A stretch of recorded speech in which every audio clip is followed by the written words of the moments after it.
typically the hurdle is 750 hours a year of focus on real estate stuff. If you've got a spouse that is in the real estate world and she manages your contracts and negotiates and does the stuff that goes along with it, then you're really good to go. No matter what, you're a brain surgeon or you're doing other things. I've had situations that a client made a lot of money as truly a brain surgeon, and yet he couldn't claim real estate professional status because he made so much in brain surgery, but his spouse was managing their portfolio and doing the negotiations with the tenants and all of that. And that's a really good tool to use and to understand. So that could work very nicely there. Do you know what 750 divided by 52 is? I think it's about 15 hours a week, but I may be off on that a little bit. It's not a lot, especially if the person's truly doing it. And it doesn't say per month. No, you're right. It doesn't say per month. You're right. So if you're a teacher, a firefighter, an NFL football player, there's a couple months where 40 hours a week would be 160 hours a month, right?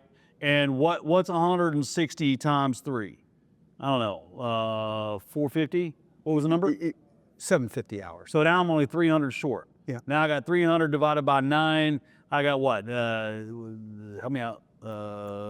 30 hours a month. Exactly. That I need to do. I mean, so If you have a 30-minute commute, maybe you drive differently and you're looking at properties. Is that considered real estate?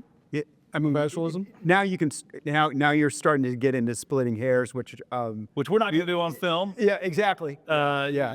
Hypothetically. I mean, look, if you've got documents and you've got a real estate email account, then you're getting daily emails on different notes that you've originated, different property management statements. If you're being asked to inspect things or review things, I don't believe it is difficult to quantify an active effort. There's no timesheet required. So I think the important thing in this conversation is realizing that the taxes are a game. And there's a lot of aspects of the game that most people don't realize is an aspect of it, because we just think in terms of, I have a W-2, I do my little tax form, maybe I have some deductions. But when it comes to real estate, I think too often maybe they take that same mindset, do the straight line, and what, if I'm hearing correctly, is like, hey, you just keep going and just keep finding different holes that you can, or not, is it holes or loopholes or however you want to put it? Okay, so Rules, yeah. rules. You can use the tax code to your favor or not. Right. I would steer you away from the word loophole, because it's not like they left some weird little opening in the tax code accidentally. It's a big part of the tax code. Yeah. So it's not a loophole. In the state of Texas, when you drive on the highway, there is a minimum speed and a maximum speed. And you're allowed to go any speed in between. And that's my entire metaphor for this.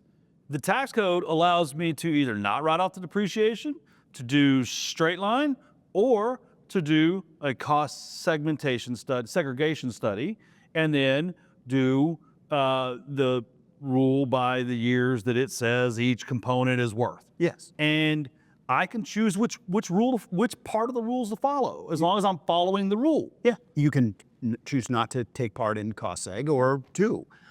To go back to your comment, Ryan, about it being a game, it kind of is a game. And my analogy or metaphor is kind of like Monopoly. And my bet is anybody watching this show knows Monopoly the game. And within that game, there's that rule that as you're going around, you get to pick up $200 when you go around go.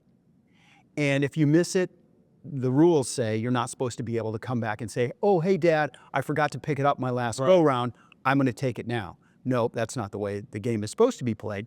It's if you miss it, you miss it. And that won't kill you to not pick it up, that $200. It won't kill you as you're going along. You'll keep going, and it won't hurt you until you're maybe 6 times around and you've forgotten about it 6 times, and you end up landing on Park Place or Boardwalk, and there are hotels or houses there. And you're now $100 short. Correct. So that's when it'll kill you, is not right away. But if you don't take advantage of the rule of picking up that $200, you're out of luck later.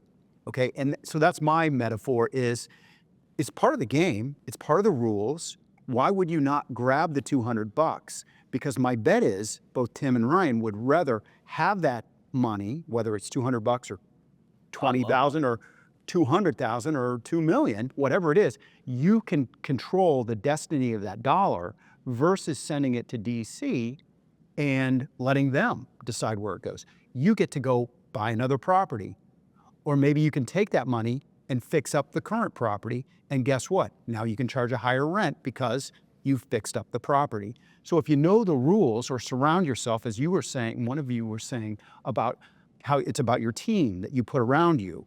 So this is what I've been doing since 1999. Our firm started in 96, and it was an engineer and a CPA back then.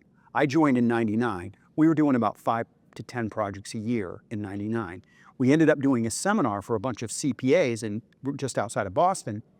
And we went, at that time, we had 85 CPAs come to that seminar.